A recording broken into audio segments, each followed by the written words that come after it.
Hello, welcome. John's D&D vlog episode number 4. Today we're going to do some basic combat. I was just going to show you how to run through one particular encounter in a really straightforward, simple way. When the first time I tried to do this, I was going to plan everything out really well and do lots of good graphics. The average player doesn't get to do that during a game. It's just you with sheets of paper and a pencil. So I was going to do it like this just so you could kind of see how easy it's supposed to be, I think, anyway. For the record, I am going to be leaning on these 2 sheets of paper. My computer prints them out for me, that piece of software I showed you.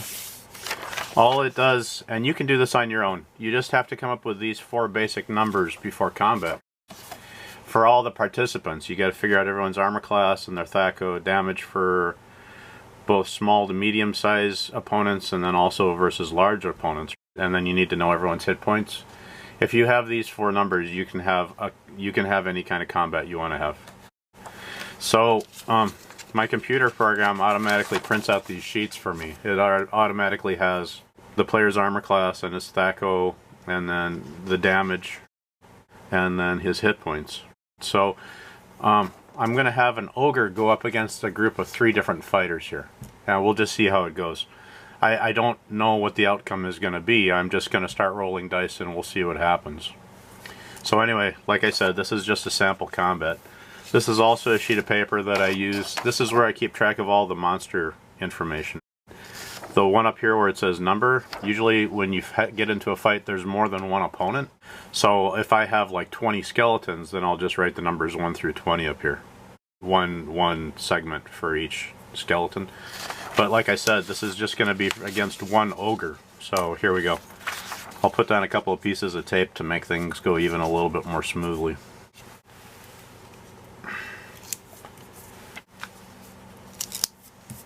Okay, so anyway, here we go. I got to write some numbers down here for the ogre. I've got those numbers right here. I just have to copy them. So an ogre has an armor class of 5, a THAC0 of 17, and let's see, he does 1d6 plus 6 every time he attacks. Hit points 19 on average.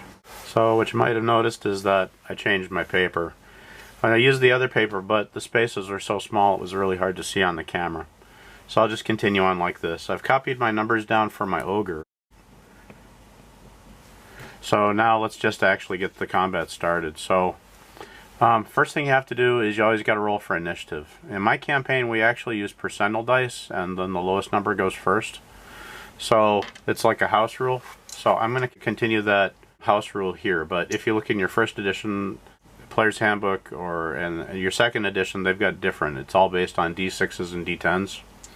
I use D100s. So let's just write down the initiatives for everybody. So what I do is I always write their initiatives here. So we got an 18 for the first guy, 73 for the second guy, 27 for the third guy. And then I always have all of the monsters, all the opponents, they all have the same initiative. But there's only one guy here, so he's going to get a 59. So I've got everybody's initiatives there, and now I just start with the lowest and I work my way up. So the first one to go is going to be Tom here. For him, for Thomas, to hit the ogre, armor class of 5, 19. So he's got to roll a 14. If I just write that down there, I don't have to figure it out every time. So he's going to need a 14 to hit. Let's see if he hit. He missed. So that's why I got that M there. It's to show that he missed. So after the 18, the next is going to be Harry. And he needs, he's got a THAC0 17 against this. He's going to need a 12 to hit. Let's see how he does. He rolls an 8. He misses 2. Okay, after that, it's going to be the ogre, and the ogre wants to take out the wimpiest first, so he's going to go here against Thomas. So the ogre has a THAC0 of 17 minus Thomas's armor class of 4, so the ogre is going to need a 13 against him. So let's see how he does. Wow, everybody's missing. I actually don't usually write anything down here for the monsters. Okay. And then the last person though is going to be Richard this round. So he's got a THAC0 of 19 again minus this 5, so he's going to need a 14. So let's see how he does. Let's roll that again. It's a bit on an angle. And he hits. Now the ogre is considered to be a large creature, so he's going to do 1d12, and then this 3 is what he gets from his strength bonuses and also from his weapon proficiency. So let's roll a 12-sider. 2 plus 3, so he did a total of 5 points of damage to the ogre. So he's got hit points of 19 minus those 5, so now he's at 14. And then from now on I just keep track of the ogre's hit point total down here. So with that, round 1 is over, and we go to round 2. So we roll initiative again. There's a whole bunch of different ways you can do this. You can roll for the party as a whole, you can roll individually. You have to find out what you're comfortable with, and then you do that. And now for the ogre. So he's got a 15, so he's going to be going first this time. The ogre still wants to take out the little guy, so he's going to go up here against Thomas, which means he's got to roll a 13 again. And he rolls an 18. And the ogre, he does 1d6 plus 6. So we'll roll it. I don't have to roll it. I already know that Thomas is dead. But we'll roll it anyway. So 6 plus 6, 12 points of damage against a guy that only has 4 hit points. So Thomas is gone. So the ogre has gone, and now the rest of the guys get to go. So the next guy is going to be here, Harry. So once again, Harry needs a 12 to hit him. It's his Thaco minus the 5. So let's see if he can get a 12 or better. And he hits. And Harry has a two-handed sword. He does 3d6 against large creatures, which is a lot of damage. And then after the 3d6, you add 5 to it because of his strength and also his weapon proficiency. So let's see how that goes. 5, 6, 7, 8, 9 plus 5. He does 14 points of damage. That's 14 points of damage to the ogre, who had 14 points of damage left. So in round 2, the ending result of the entire fight is Thomas is dead and the ogre's dead, and Richard and Harry are the ones left alive. Let's do this one more time, just so you can get the hang of it a little bit better. Okay, second try. Same guys, same ogre. We'll just see if things go any better. So as always, let's start with initiative. We'll start with Thomas here. So he's got an 88.